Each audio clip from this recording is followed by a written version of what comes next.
right, this is what we're here for today. The 2-ton foldable shop crane. It's 239 bucks. I do have a 20% off coupon. So let's see if we can pick one of these up and get it back to the garage and show you how to put it together. They do have a 1-ton here, but the further you extend that boom out, the lower your rating goes down. So we're gonna get the big boy, we're gonna get the 2-ton, and let's show you how to put it together. So a little bit of a bummer, was just my local Harbor Freight. Got the coupon for the engine hoist, walked up, scanned it, and they said, oh, we don't have that here. I said, damn. So I'm on my way to another one to pick it up at another location. So see you in a bit. Okay, this is a different Harbor Freight. They didn't have it at the last spot, so we're gonna see if we can get this one. They wouldn't sell me the display at the last store either, so take 2. Load it up. Hey, welcome back to the shop today, everyone. I know we talked about getting a Pittsburgh Automotive engine hoist from Harbor Freight. So I did get a 2-ton capacity engine hoist. Let's show you guys how to put this thing together. So I didn't bother filming the unboxing or anything like that. These are all the components inside. You have your ram, which is actually an 8-ton ram. Have your handles, your lift, your legs that go out, your center section there. And then it also does come with this box. This is exactly how it comes packaged from Harbor Freight with some instructions inside. Have your bolts and everything over there, your solid steel casters, your pins, and all that fun stuff. So let's look at the instructions. Let's figure out how to put this thing together. So I've never done this before. These are what I think are some tools that we're gonna need. It doesn't really say in the instructions. So I did kind of open these and figure out what sizes they were for everybody. You don't necessarily need a crescent wrench. I don't have a 24 millimeter fixed, so you will need a 24 millimeter, a 22 millimeter, a 14 millimeter. Doesn't have to be ratcheting, I don't think. You probably don't need impact sockets. I just put them out here for reference. So it's a 24, a 22, and a 14. We'll need a razor knife to open the packaging. I'm probably gonna cheat a little bit. I got a 1/4 to a 1/2 inch extension here. I'm probably gonna put in the Milwaukee just to make it a little bit quicker. And then I do have a 1/2 inch ratchet there as well. So if any other tools are needed along the way, I'll be sure to let you all know. Okay, so I do have this part of the stand here. I've already put this wheel right here on. Very straightforward. Mine came with the hardware already installed, so I'll just unwrap this caster here, take these out. Mine came pre-threaded. This is the 14 millimeter. You do have lock washers on underneath here.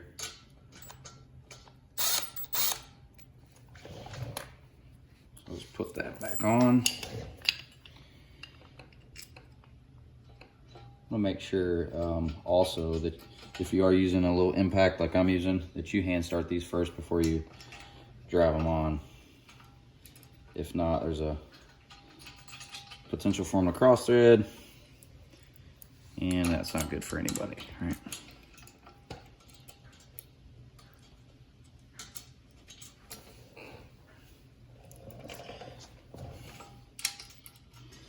Well, everything's lining up good so far.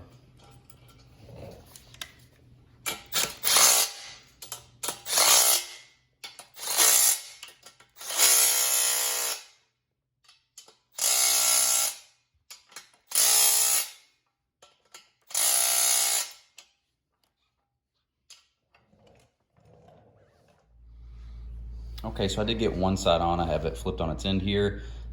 These over here, that cross beam was tapped. So all I had to do was run the 14 millimeter bolt with the lock washer up into the actual frame itself. These wheels in the back here, you actually have a 14 millimeter bolt with a lock washer. Then you have to put a nut on the inside of that beam. Now the issue with that is, for me, I haven't got this one on. I just hand tied the first one. I have big hands, so trying to get in, I mean, this is probably, I don't know, 2 or 3 inches down, and hold that nut's a little pain. So a little trick that I do is I put it on a magnet. So I just have a little retractable magnet here, and then you can actually hold it down in there while you start your bolt, and should go pretty easy.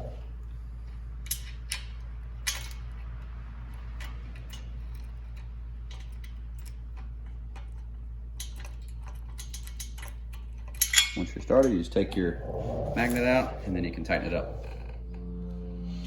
So we've got all the bolts hand started in there. This is where your 14mm wrench will come into play.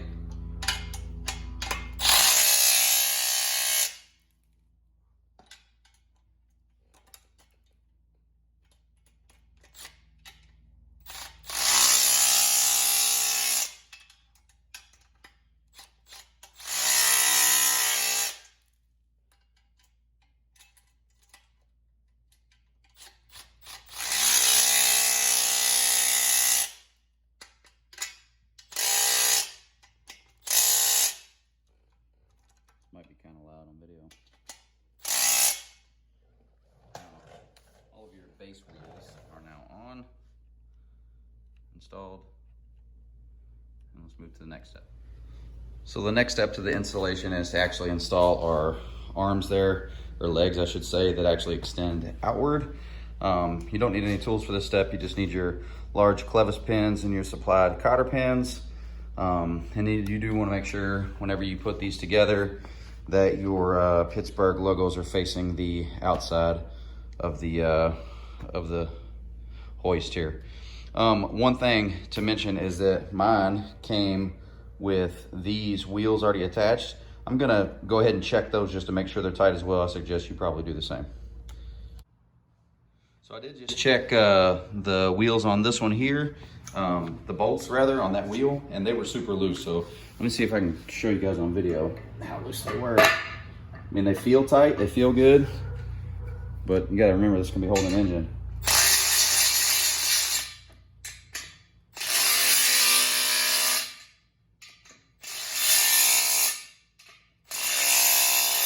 Probably gonna need a wrench for this one. Yeah, those were extremely loose. Like, it probably got three full turns. Okay, so I do have the arm on one side installed. Let's install the arm on the other side. These are pretty hefty pieces. Put the pin through. Use your cotter pin.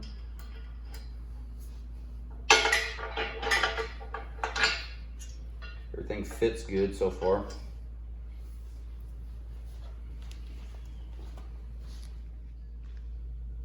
So your next step is going to be to install that center brace there. That's kind of the main support structure for the entire thing. I will tell you, this is where your 22mm nuts and bolts come into play. You have washers and stuff in there. This is kind of heavy. So if you don't have another person working with you, this is not going to sit up there. You might want to just throw a bolt on it pretty quick.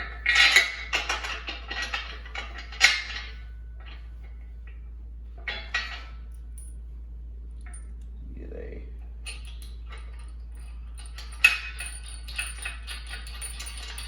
hand start your nut and your washer down there. See if we can get that tightened up. It should hold.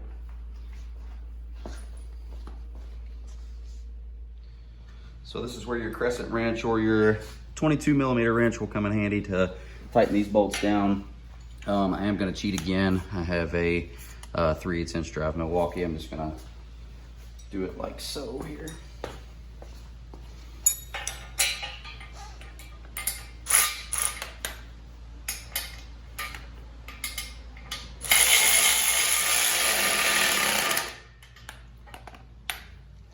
And then I'll just tighten those up with a 1/2 inch. And I'll probably go back just with a 1/2 inch ratchet here just to double check and make sure that they're good and tight.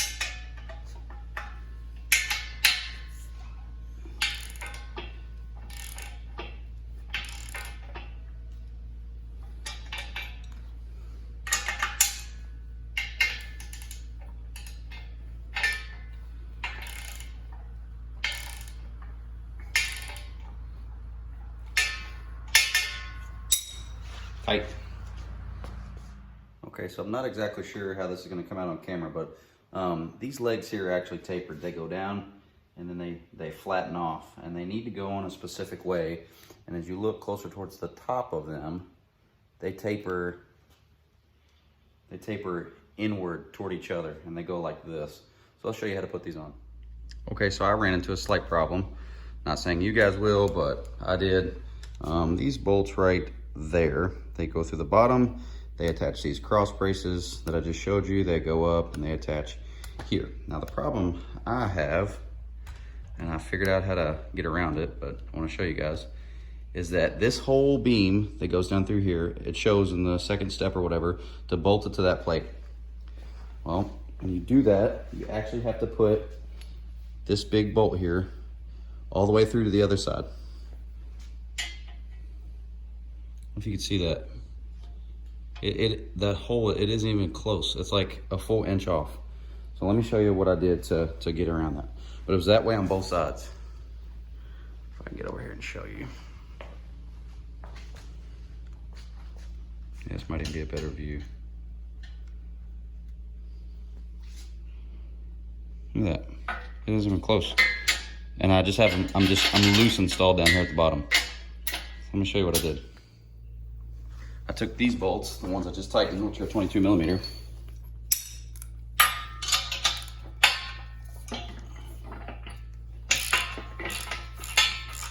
And loosen them up.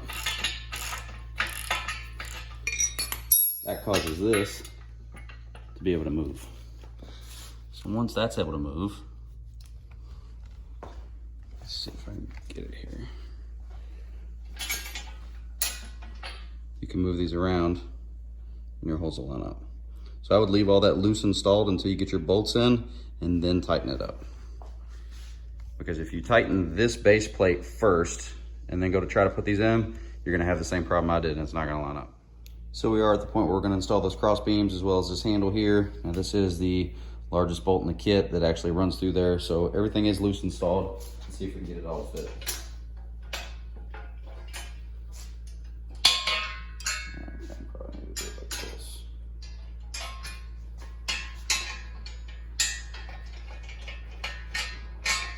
Good start. Then you take your washer and your nut. This is the 24 millimeter. We'll go through and we'll tighten everything up. This is where your adjustable wrench, and I'm cheating again. I do go back and make sure everything's tight.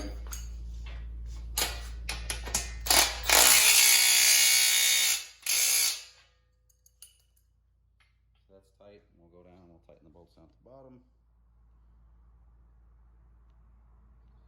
If I can get that in there.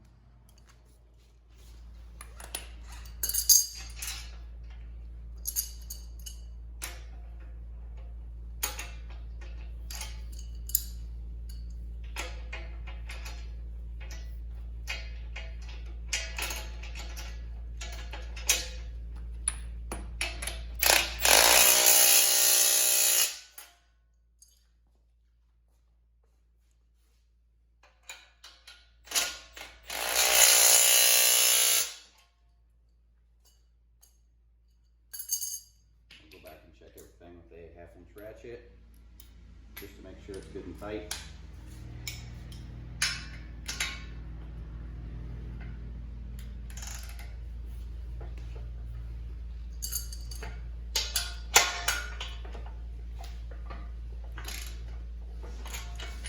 Pretty big bolts, so it's a good thing.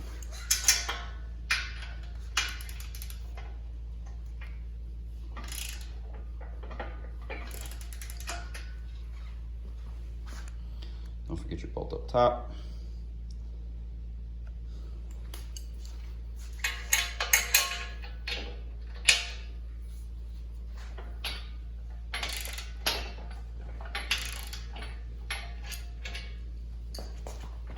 And your bolts back down on the bottom. I don't know why I went that over. And keep in mind, these are 22 millimeters.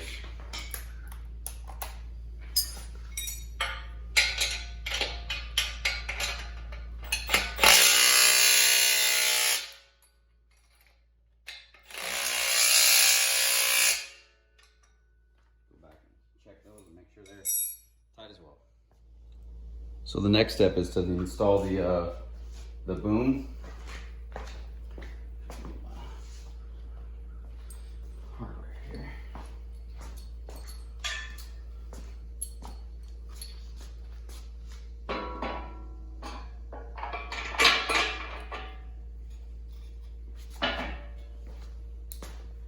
Big long bolt. This is 24 millimeter also. I don't know if I'm supposed to tighten that. I'm probably going to leave it loose right now.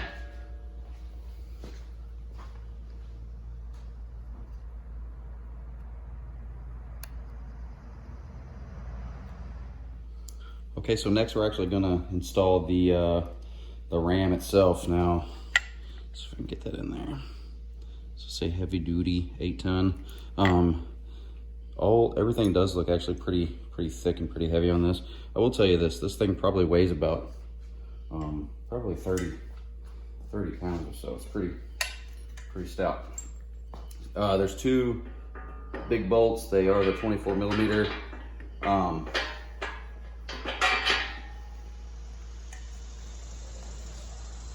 got a washer there. And I did tighten this up just a little bit to support this, and that is going to droop. Keep in mind, like I said, these are the 24 millimeters. Just going to hand tighten that. Now there are only 2 remaining 24 millimeter bolts in the kit. The shorter one goes up top, the longer one goes in the bottom, and we'll get to attaching that next. Okay, so let's install this this ram at the bottom. This is going to be the longer bolt. I'm just going to turn that to get it lined up. Pull it.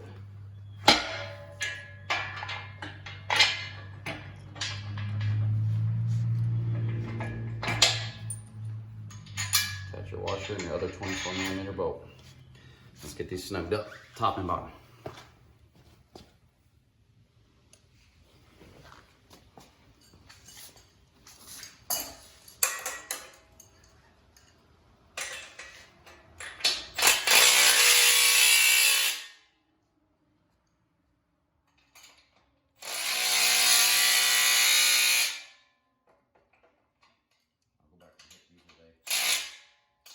Ratchet. Just to make sure they're good and snug. So before we install the actual boom with the chain on the end of it, the actual hoist part, you'll notice on this lift handle here, it does have a slot on it. Now that does match up with this T down here. You hook that slot on that T. You can spin this here until it stops. Then that means you're ready to add pressure. Let me see if I can get this here. So now you're ready to crank, and you can see that it is raising up. Let me raise this up and let's get that boom in. So we are going to put this extendable boom in. One thing I want to mention before we do that is, yes, this is a 2-ton shop hoist or cherry picker, engine jack, whatever you want to call it. It's a 2-ton, so it's 4,000 pounds. It's only 2 tons at the first setting. So if you have your boom in here and you have your bolt in the first pin, then you're able to use 2 tons. Now the further you go out, it loses its mechanical leverage and the capacity decreases. So that's what these markings mean. If you're all the way out at the half-ton pin, a half-ton means you're only going to be at 1,000 pounds. So it's a half of a ton. And so fully extended, this hoist is capable of 1,000 pounds. Let's get this boom in. Okay, so let's install this boom. Should slide nice and freely.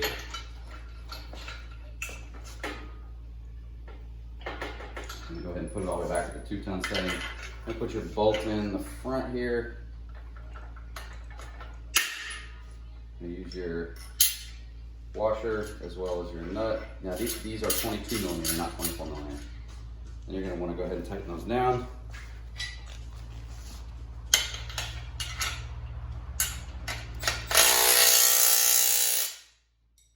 And anytime you want to adjust it outward, you just pull this bolt, run in here. It might not be a bad idea to get a heavy duty clevis pin. like you're using for those legs down there. So if you're going in and out frequently, it'll make changes a little bit quicker. So. Okay, so there's the fully assembled 2-ton engine hoist from Harbor Freight. It is a Pittsburgh. Now let's fold this thing up. It is about 64 inches long and 41 inches wide in its unfolded state. So let's fold it up and see what it looks like.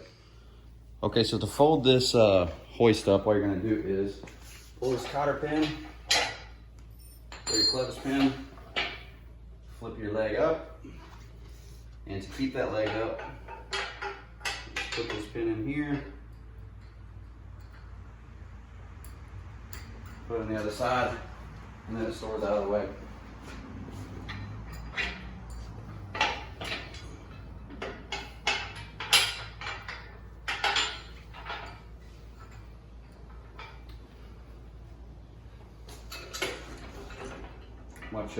Much smaller package.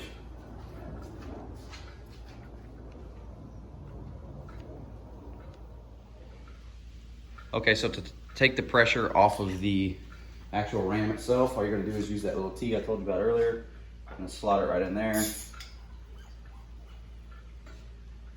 Undo it, the ram will drop all the way down.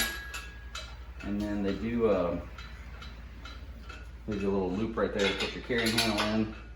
So that's the process. That's how you install, etc. Now these will drift a little bit, but they won't fall with the pins in. So that's good. Like I said, I do have a new project coming to the channel. It's a Toyota 4Runner. We're gonna be putting an engine in, so I needed one of these. So I'll let you guys know after we get in and use it what we think about it. But so far, so good. All right, thanks for watching, everybody. Until next time, take care.